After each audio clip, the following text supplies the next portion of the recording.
Hello दोस्तों, नमस्कार। स्वागत है आपका अंजना कुमारी हिंदी क्लासेस में। कल हमने पढ़ा था सर्वनाम। हमने सर्वनाम के बारे में चर्चा की। अगर आप सर्वनाम की शुरू की जो वीडियो देखना चाहते हैं, शुरू से सर्वनाम पढ़ना चाहते हैं, तो इससे पहले भी मैंने 2 वीडियो बनाई है, आप प्लेलिस्ट में जाकर वो देख सकते हैं। देखिए, आज हम चर्चा करेंगे जो सर्वनाम के जो बाकी के जो भाग बचा है उसके बारे में चर्चा करेंगे। लेकिन एक बार हम इसका रिविजन कर लेते हैं मोटा मोटा। मैंने आपको बताया था कि सर्वनाम के कितने भेद हैं? 6 भेद हैं, जिसमें पुरुषवाचक, निश्चयवाचक सर्वनाम, अनिश्चयवाचक सर्वनाम, संबंधवाचक सर्वनाम, प्रश्नवाचक सर्वनाम और निजवाचक सर्वनाम। इसमें मैंने आपको बताया था कि पुरुषवाचक सर्वनाम के भी 3 भेद होते हैं, उत्तम पुरुष, मध्यम पुरुष और अन्य पुरुष। जिसमें उत्तम पुरुष में मैं और हम, और मध्यम में बताया था तू, तुम या आदर के लिए हम, आप भी बोल सकते हैं। और अन्य में मैंने बताया था कि यह, वह, ये भी आएंगे। इसके साथ ही मैंने आपको बताया था कि सर्वनाम शब्द कितने होते हैं? 11 होते हैं सर्वनाम शब्द। उसके बारे में हम अब चर्चा करने वाले हैं, जिसमें मैंने आपको बताया था कि निजवाचक सर्वनाम, उसमें भी आप होता है, मध्यम में भी आप होता है, और इसमें क्या है, अन्य में भी। तो अब आपको ये इसमें जो कन्फ्यूजन होगा, मैं आपको ये दूर करने वाली हूँ। देखिए, एक होता है, आप उदाहरण के लिए मैं आपको ये उदाहरण देकर समझा रही हूँ, आप समझने की कोशिश करेंगे। आप खाना खाइए। इसमें क्या है कि आप खाना खाइए, इसमें क्या है कि हम दूसरे को बोल रहे हैं कि आप खाना खा लीजिए, इस प्रकार, या आप खाना खा लो, ये भी हो सकता है। तो हम मतलब मैं या आप में से, यानी एक पर्सन दूसरे को बता रहा है। फिर आता है अन्य। अन्य में देखिए, जैसे जवाहरलाल नेहरू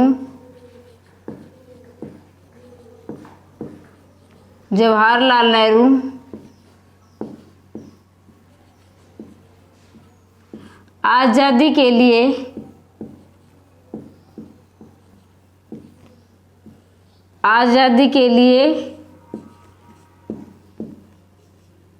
लिए जेल गए। वहां आपने डिस्कवरी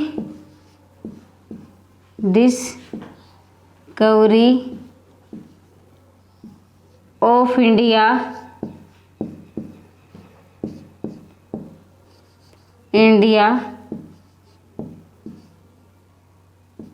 पुस्तक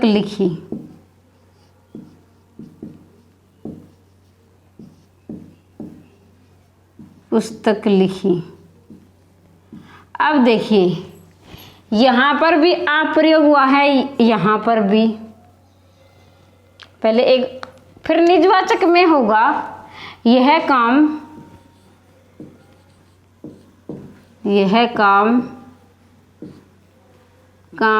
या कार्य भी लिख सकते हैं। यह कार्य मैं अपने आप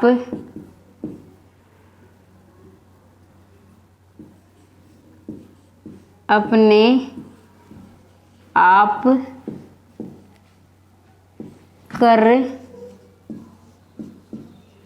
लूँगा या कर लूँगी।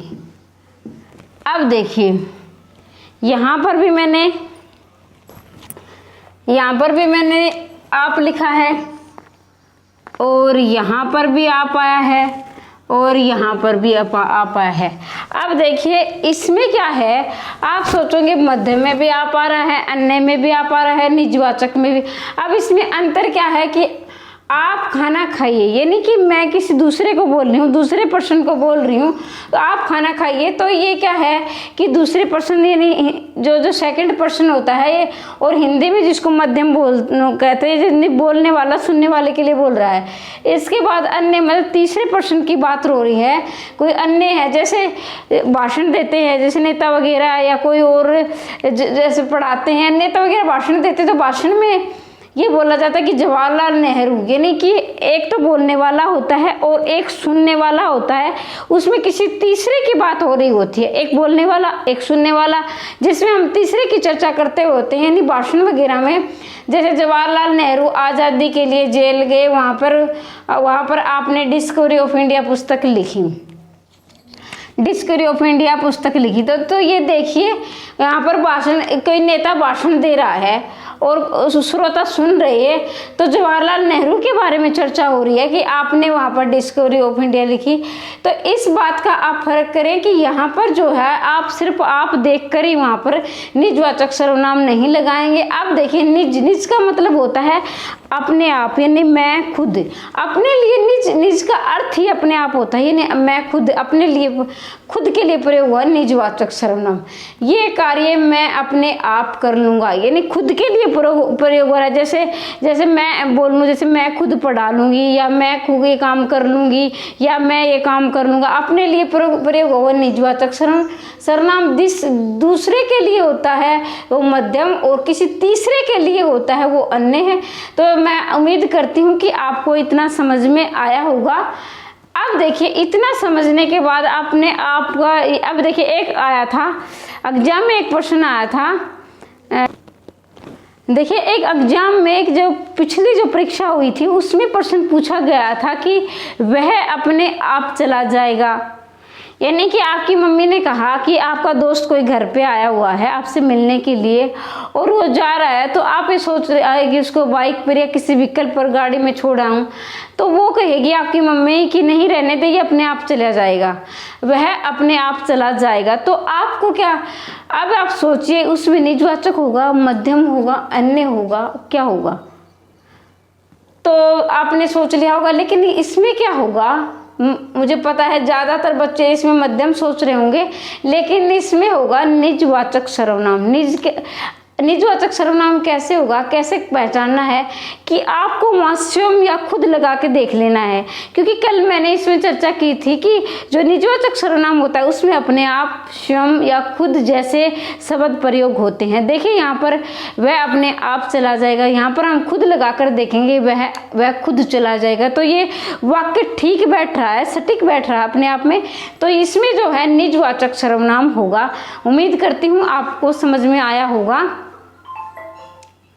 अब देखिए आगे जो हम पढ़ने वाले हैं, अब सर्वनाम के जो है,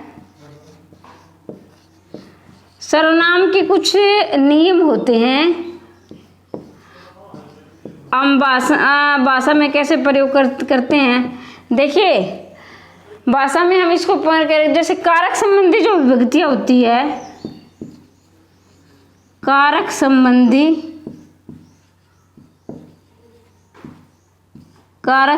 विभक्तियां,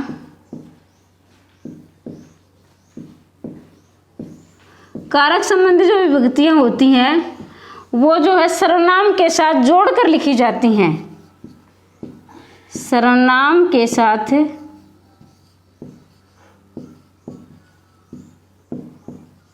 जोड़कर लिखी जाती हैं, जोड़कर लिखी जाती हैं।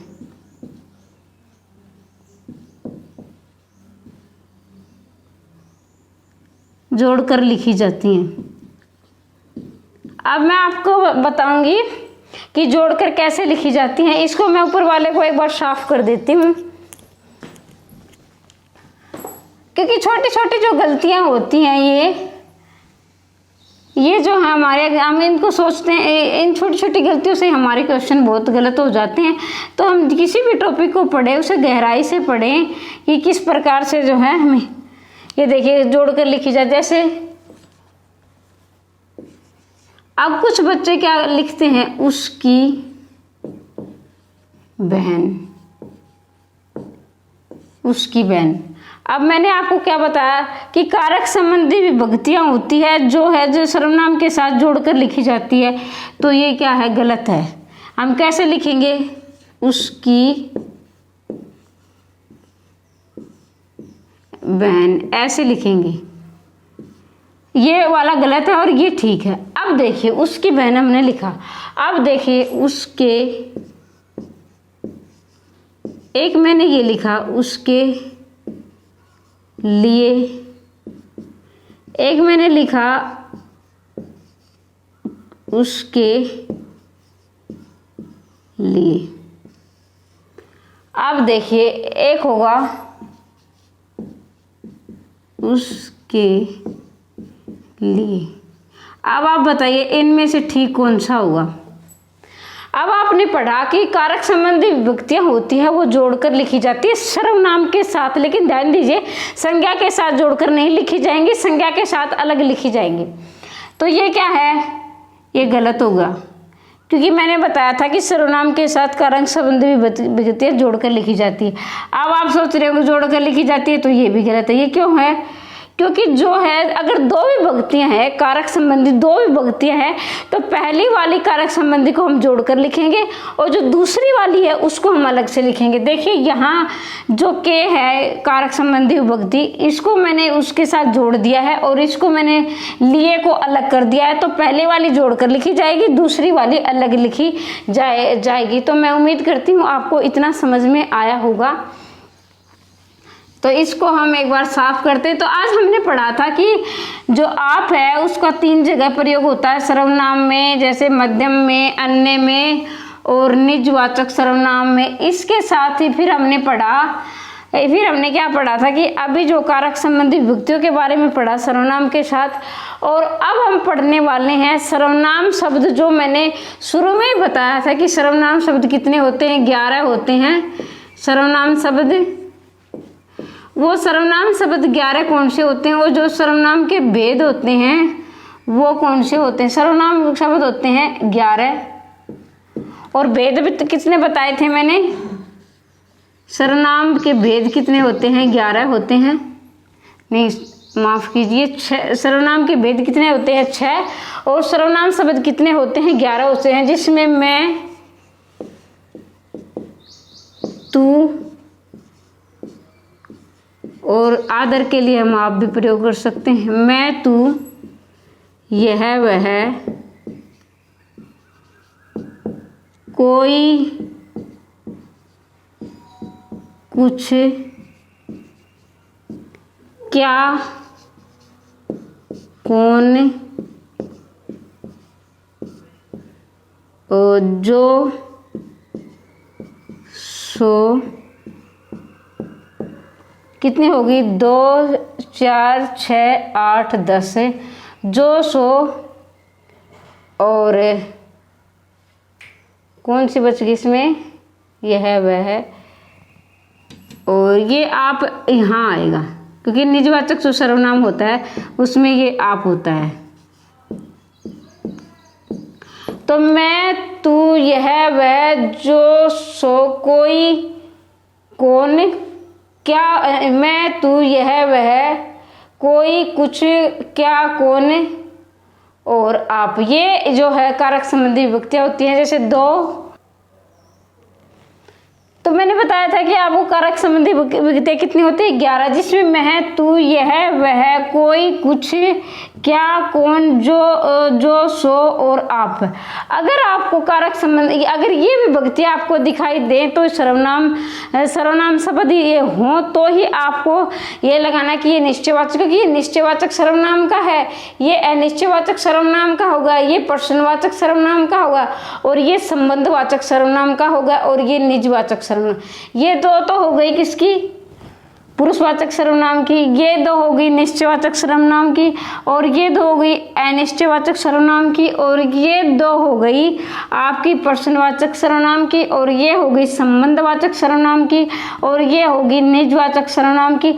अगर आपको ये जो है शब्द दिखाई दे तो ही आपको सर्वनाम शब्द लगाना है, यानी सर्वनाम वाक्य लगाना है। अगर ये नहीं दिखाई दे तो समझ लीजिए उसमें सर्वनाम नहीं है। तो उम्मीद करती हूँ आपको इतना समझ में आया होगा। अगर आपको किसी टॉपिक में वीडियो बनवानी है तो आप कमेंट बॉक्स में अवश्य लिखें।